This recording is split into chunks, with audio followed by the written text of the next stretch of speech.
याचना नहीं अब रन होगा, युद्ध बड़ा भीषण होगा, फन शेष नाग का डोलेगा, विकराल काल मुंह खोलेगा, मनुवादी रन ऐसा होगा, फिर कभी नहीं जैसा होगा। रमधारी सिंह दिनकर का ये कविता से मैं अपनी बात को शुरुआत कर रहा हूँ।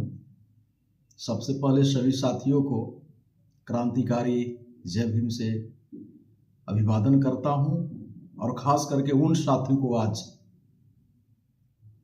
उत्तर प्रदेश के इलाहाबाद सेंट्रल यूनिवर्सिटी के अंदर जो यूजीसी के समर्थन में जो आंदोलन चला रहे थे, उन तमाम छात्र छात्राओं को मैं क्रांतिकारी जय भीम से द्वारा अभिवादन करता हूँ। जैसा कि अभी न्यूज़ चल रही है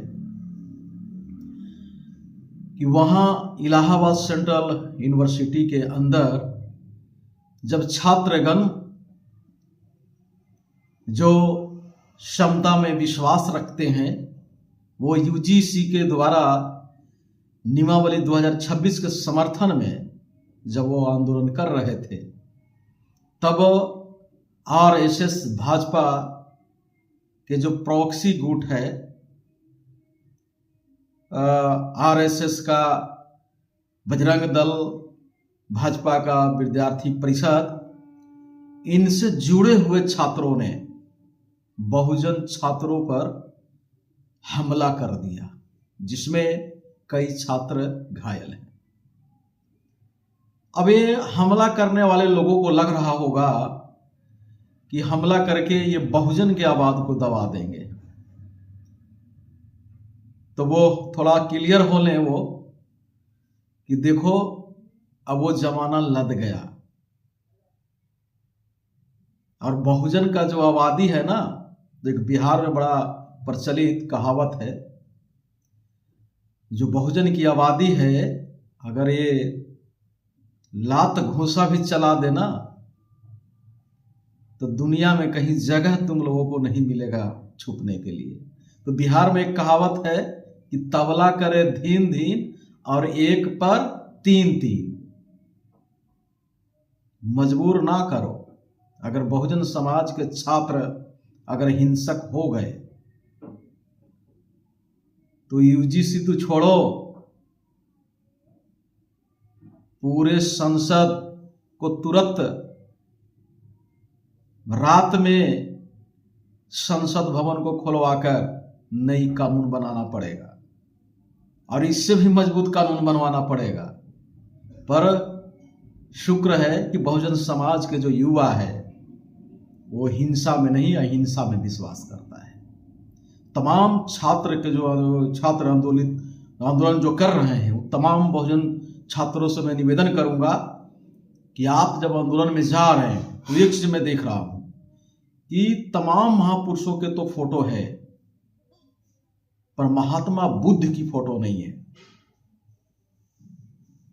महात्मा बुद्ध की फोटो आंदोलन में सबसे बड़ी बड़ी दिखना चाहिए। जब तक महात्मा बुद्ध की इस आंदोलन में उनकी विचारधारा, उनकी फोटो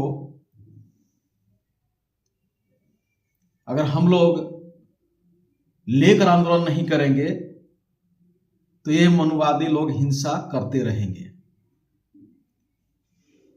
और भाजपा भी कान खोल के सुन ले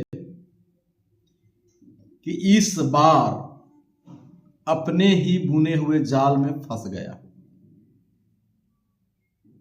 करो या मरो की स्थिति में भाजपा करो या मरो का स्थिति में हो, चाहे तो यूजीसी के जो नई नियमावली है उसे लागू कर दो या तो फिर कुर्सी खाली कर दो, क्योंकि बहुजन वहां आते हैं।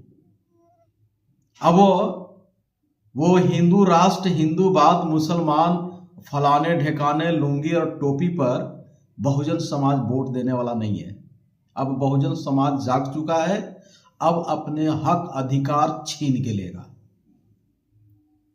और मैं आरएसएस और भाजपा इन तमाम संगठन के लोगों को भी मैं चेतावनी दे रहा हूं कि अपने प्रॉक्सी गुट को समझा लो, वरना जिस दिन बहुजन समाज सिर्फ लात घूंसा चलाने लगेगा ना, तो मैं फिर दोबारा बोल रहा हूं, इस दुनिया में कहीं जगह नहीं मिलेगी छिपने के लिए।